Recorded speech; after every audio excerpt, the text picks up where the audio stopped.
Mucormycosis एक fungus से होने वाली बीमारी है। ये फंगस आमतौर से हमारे पूरे एनवायरनमेंट में होता है और ये फंगस म्यूकोरमाइकोसी फैमिली से बिलोंग करता है। और नॉर्मली ये जब हम हेल्दी होते हैं, हमारी इम्यूनिटी स्ट्रांग होती है, तो आमतौर पे हमारे चारों तरफ इसके जो स्पोर्स होते हैं वो होते हैं, पर हमारी अंदर की इम्यूनिटी जो है इतनी स्ट्रांग होती है कि जब हम इसको अंदर इनहेल करते हैं तो हमारे लंग्स में, साइनसेस में, जो हमारे हवा का पास करने वाला जो रास्ता है, उसमें छोटे-छोटे मैक्रोफेजेस करके सेल्स होती हैं जो कि इन स्पोर्स को खा जाती हैं और इनको अटैक नहीं करने देती है हमारे बॉडी पे। पर अगर किसी कारण की वजह से हमारी इम्यूनिटी डाउन हो जाती है बहुत ज़्यादा, तो ये जो स्पोर्स होते हैं, उनको उनके बॉडी उनके अगेंस्ट एक एडिक्वेट इम्यून रिस्पॉन्स नहीं खड़ा कर पाती और ये हमारे बॉडी के अंदर घुस के अपना मल्टीप्लिकेशन स्टार्ट कर देते हैं। तो उसकी वजह से ये सारी बीमारी जो ऑर्बिटल म्यूकोरमाइकोसिस आजकल हम इतना जो सुन रहे हैं, वो इस वजह से होती है। जब इम्यूनिटी डाउन होती है और ये जो मायोस्पोर्स होते हैं, वो हमारे जो एयर के पैसेजेस होते हैं, नाक, गला, लंग्स, इन सब के अंदर घुस जाता है और इसके अंदर घुस के अपने अपने आप को मल्टीप्लाई करना शुरू कर देता है। बहुत जल्दी मल्टीप्लिकेशन शुरू हो जाती है और बॉडी इसको रोक नहीं पाती है। तब ये अचानक से ये बहुत एक खतरनाक बीमारी का रूप ले लेती है, जिसको हम लोग म्यूकोरमाइकोसिस कहते हैं। कोविड पेशेंट्स में इतना ज़्यादा क्यों हो रहा है एग्ज़ैक्टली तो नहीं पता, पर बहुत ढेर सारे ऐसे अनुमान लगाए जा रहे हैं कि प्रोबेबली इसकी वजह से हो रहा होगा। तो कोविड एक सबसे ज़्यादा जो कॉज़ सबसे महत्वपूर्ण कॉज़ या कारण जो हमें समझ में आ रहा है, वो ये है कि कोविड के पेशेंट्स में हम लोग हाई डोज़ में स्टेरॉइड्स दे रहे हैं। स्टेरॉइड्स हमारे बॉडी की लड़ने की क्षमता को थोड़ा कम कर देती है, हमें इम्यूनो कॉम्प्रोमाइज़्ड बना देती है। तो वो एक कारण हो सकता है। दूसरा, डायबिटिक पेशेंट्स में ये म्यूकोरमाइकोसिस जो ये फंगस होता है, बहुत जल्दी मल्टीप्लाई करता है। डायबिटीज़ में एक तो शुगर हाई होता है, जिसकी वजह से उसे एक अच्छा एनवायरनमेंट मिल जाता है, जिसकी वजह से उसका मल्टीप्लिकेशन बढ़ता है और डायबिटिक्स में इम्यूनिटी भी हमारी कम हो जाती है। तो डायबिटिक्स हो गए, जिनका शुगर हाई रहता है, जिनको बहुत ज़्यादा स्टेरॉइड्स दिया गया है कोविड में, जिनको बहुत लंबे टाइम तक वेंटिलेटर या आईसीयू सेटिंग में जो बहुत लंबे टाइम तक भर्ती रहे हैं for more than 2 to 3 weeks, ये सारे मरीज देखे गए हैं कि इन सारे मरीजों में जो है म्यूकोरमाइकोसिस का जो रिस्क है वो नॉर्मल पॉपुलेशन से ज़्यादा है। तो हमारे यूजुअली स्किन पे जो फंगस होते हैं उनको हम कमेंसेल्स बोलते हैं। कमेंसेल्स मतलब वो नॉर्मली हर किसी के चमड़े पे कुछ ना कुछ थोड़े बहुत नॉर्मल बैक्टीरिया और फंगस होते हैं और ये जो इन्फेक्शन करते हैं वो एक तो बहुत माइल्ड होता है और ये चमड़ी को यूजुअली, अगर आपकी इम्यूनिटी वगैरह अच्छी है, तो आपके चमड़ी स्किन का जो बैरियर है उसको क्रॉस नहीं कर पाते हैं, तो वो एक सुपरफिशियल इन्फेक्शन ही बन के रह जाता है। पर जो म्यूकोरमाइकोसिस है, ये एक ऐसा वो है कि इसने अगर आपकी इम्यूनिटी ब्रीच कर ली, तो ये जो है आपकी ब्लड वेसल्स के थ्रू जो है, ये ब्लड वेसल्स में मल्टीप्लाई, हमारी खून की जो नलियां हैं उनमें मल्टीप्लाई करके टिश्यू को एकदम डिस्ट्रॉय कर देता है। तो इसलिए ये बहुत जल्दी फैलता है और क्योंकि हमारे ब्लड वेसल्स के थ्रू ये इसका मल्टीप्लिकेशन वगैरह होता है, तो इसलिए ये बहुत ही इन्वेसिव बीमारी है। जो कि हमारे नॉर्मल फंगल इन्फेक्शन जो स्किन के होते हैं वो सुपरफिशियल ही रहते हैं और बहुत ही रेयरली वो स्किन को पेनिट्रेट करके हमारे शरीर के अंदर पहुंच पाते हैं। म्यूकोरमाइकोसिस के बारे में अगर हम बात करें, तो ये हमारे नाक के जो हमारा हवा पास करने का जो रास्ता है, जिसे हम सांस लेते हैं, जो रास्ते से हम सांस लेते हैं, एयर पैसेजेस, इन्हीं एयर पैसेजेस में से ही हमारे बॉडी के अंदर घुसता है और फिर अपना मल्टीप्लिकेशन स्टार्ट करके हमारे जो ये सारे एयर पैसेजेस हैं, जो ब्लड वेसल्स हैं, जो इन एयर पैसेजेस को सप्लाई कर रहे हैं, उनके थ्रू उसको डिस्ट्रॉय करके आगे फैलता रहता है। ये ऑर्बिटल म्यूकोरमाइकोसिस जो होता है, ये नॉर्मली हमारे नाक, जो हमारे सांस लेने का रास्ता है, उसी के थ्रू घुसता है। तो most common site of entry हमारा नोज रहता है। नोज से जो हमारे यहाँ पे साइनसेस होते हैं, छोटे छोटे एयर पॉकेट्स होते हैं, उनमें जाके ये सबसे पहले जो है लॉज हो जाता है, वहाँ पे जाके बैठ जाता है और मल्टीप्लाई करने लगता है। तो इनिशियली आपको जो है यहाँ पे दर्द हो सकता है, नाक में स्टफीनेस या नाक भरी भरी, जैसे कोल्ड में से पूरा स्टफीनेस जो सेंसेशन होता है कि नाक भरा हुआ है, उस तरीके से फीलिंग आती है। आप नाक को छिड़केंगे तो जो है पस, ब्लैक टिंज्ड डिस्चार्ज, काले रंग का डिस्चार्ज आ सकता है, ब्लड टिंज्ड डिस्चार्ज आ सकता है कि नाक आपने से छोड़ दी तो थोड़ा सा खून आ गया। ये यहाँ पे बहुत साइनसेस जो है हमारे यहाँ पे बहुत तेज दर्द होना, फिर धीरे-धीरे जब ये बीमारी बढ़ती है तो ये हमारे साइनसेस से ऊपर जो हमारी आँखें हैं वहाँ और या पीछे दिमाग तक भी जा सकती है।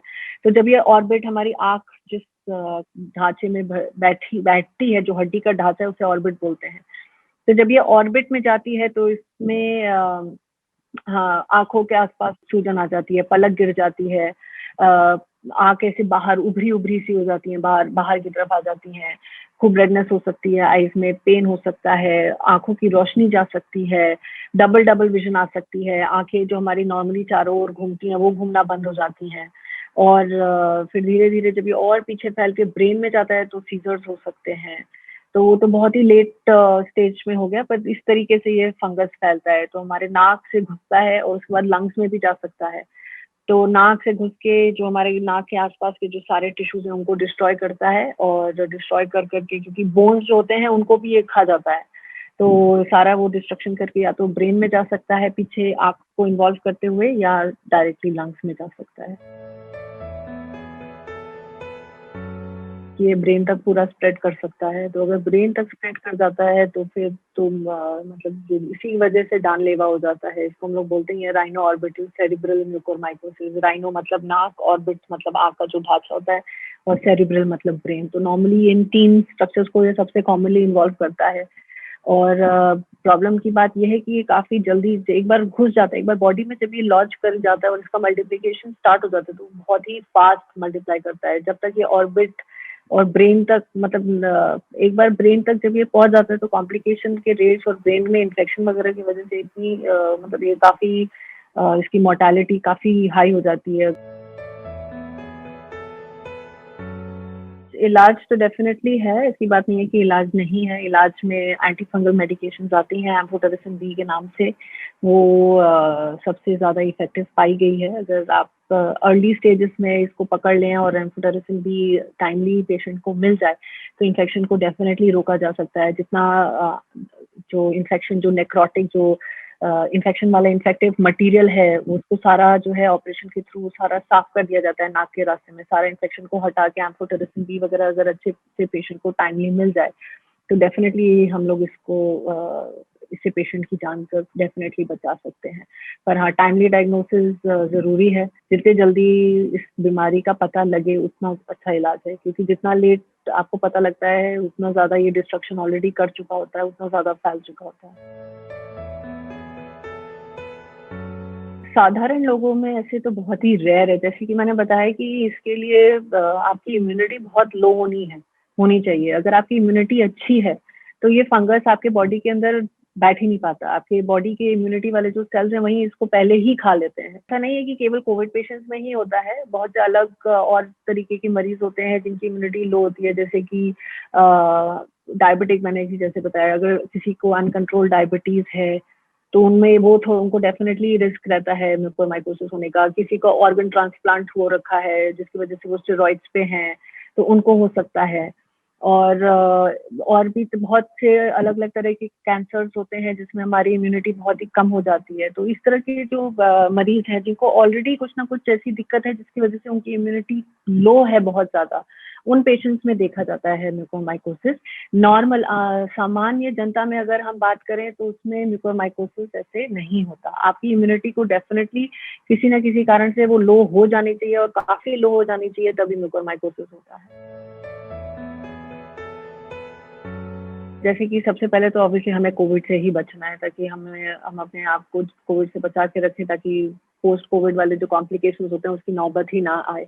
दूसरी चीज़ अगर इन केस आपको कोविड हुआ है और अगर आपको स्टेरॉइड्स वगैरह लेने की ज़रूरत है पड़ी है, तो आप देखिए कि आपका ब्लड शुगर अच्छे तरीके से कंट्रोल में रहे। ब्लड शुगर कंट्रोल बहुत ज़रूरी है, स्टेरॉइड लेने के अगर आप घर पे स्पेशली घर पे अगर आपका इलाज चल रहा है और आपने घर में स्टेरॉइड्स लिए हैं, तो आपको किसी न किसी डॉक्टर के थ्रू अपने ब्लड शुगर्स को भी नॉर्मली कंट्रोल में रखना बहुत ज़रूरी है। और दूसरी चीज़ अगर आप ऑक्सीजन वगैरह ले रहे हैं तो उसका जो पाइप्स वगैरह हैं, जो ह्यूमिडिफायर्स होते हैं उनको रेगुलर इंटरवल्स पे स्टरलाइज़ करना चाहिए। हर 24 घंटे में एक बार स्टरलाइज़ होना चाहिए। जो डिस्टिल्ड वाटर उसमें डाला जाता है वो स्टेराइल होना चाहिए। आपके आस-पास के सारे इक्विपमेंट सब सब साफ होने चाहिए। तो ये सारे प्रिकॉशंस हैं जो कि आपको लेना चाहिए ताकि आपको ये म्यूकोरमाइकोसिस ना हो, कि बचाव ये सबसे अच्छी चीज़ है। तो अपने आप को कोविड से बचाएँ और इन केस अगर कोविड हो जाता है आपको, तो स्टेरॉइड्स वगैरह अगर आपको लेने की नौबत आती है तो देखिए कि आपका ब्लड शुगर्स वगैरह अच्छे से कंट्रोल में रहें, और ऑक्सीजन वगैरह अगर आप लेते हैं तो उसके पाइप्स और सारी चीज़ें जो है स्टेराइल होनी चाहिए, साफ़ होनी चाहिए, ताकि आपको म्यूकोरमाइकोसिस ना हो। और थोड़ा-सा भी अगर नाक में आप पोस्ट कोविड होने के बाद अगर आप घर पहुँचते हैं और आपको कभी भी नाक में बहुत ज़्यादा स्टफीनेस, ब्लड टिन्स डिस्चार्ज आना, काला डिस्चार्ज आना, यहाँ पे साइनसेस वाले एरिया में बहुत ज़्यादा दर्द, सूजन, आँख में अचानक से सूजन, आँख में दर्द, पलक का झुक जाना, तो वेट नहीं करना है। जैसे ही इनमें से कोई भी अगर आपको सिम्पटम्स हो रहे हैं, अचानक से रोशनी, ब्लरिंग होना या यहाँ का सेंसेशन वगैरह थोड़ा-सा लगता है कि कम हो रहा है, कोई भी अगर फेशियल इडीमा, फेशियल एनेस्थीसिया, कोई भी इस तरीके के सिम्पटम्स होते हैं, तो आपको तुरंत जल्द से जल्द एक ऑफ्थेल्मोलॉजिस्ट या ईएनटी डॉक्टर, आँख, नाक, कान वाले डॉक्टर को जाके तुरंत ही दिखाना है, ताकि कंफर्म कर लिया जाए कि ये म्यूकोरमाइकोसिस है कि नहीं, क्योंकि जितना जल्दी ये बीमारी हम पकड़ेंगे उसका इलाज उतना ही अच्छा होगा। Prevention is always better than cure. हमारे वैसे भी health care infrastructure, health care काफ़ी इस टाइम बहुत ही ज़्यादा बर्डन में है, तो हम जितना अपने आप को खुद ही घर पे रह के सारे प्रिकॉशंस फ़ॉलो करके, मास्क पूरे टाइम लगा के रखना चाहिए, सैनिटाइज़ेशन का ज़रूर ध्यान दें, सोशल डिस्टेंसिंग फ़ॉलो करें। ये सारे प्रिकॉशंस आप अच्छे से फ़ॉलो करें ताकि अपने आप को कोविड से बचा सकें। अगर कोविड होता है आपको, तो आपको एक डेफ़िनेटली किसी न किसी डॉक्टर के हमेशा टच में रहना है, ताकि वो आपका ढंग से इलाज कर सके। व्हाट्सएप या ऐसे ही अपनी मर्ज़ी से दवाएँ ना लें, क्योंकि उससे कॉम्प्लिकेशंस वगैरह का रिस्क बढ़ जाता है। स्पेशली अगर आप स्टेरॉइड या कोई आपको इस तरीके की दवा बोल रहा है, तो वो डेफ़िनेटली एक डॉक्टर की निगरानी में ही लेनी चाहिए, ताकि वो आपके ब्लड शुगर्स और इन सबको भी अच्छे से मॉनिटर करके उसको कंट्रोल कर सकें।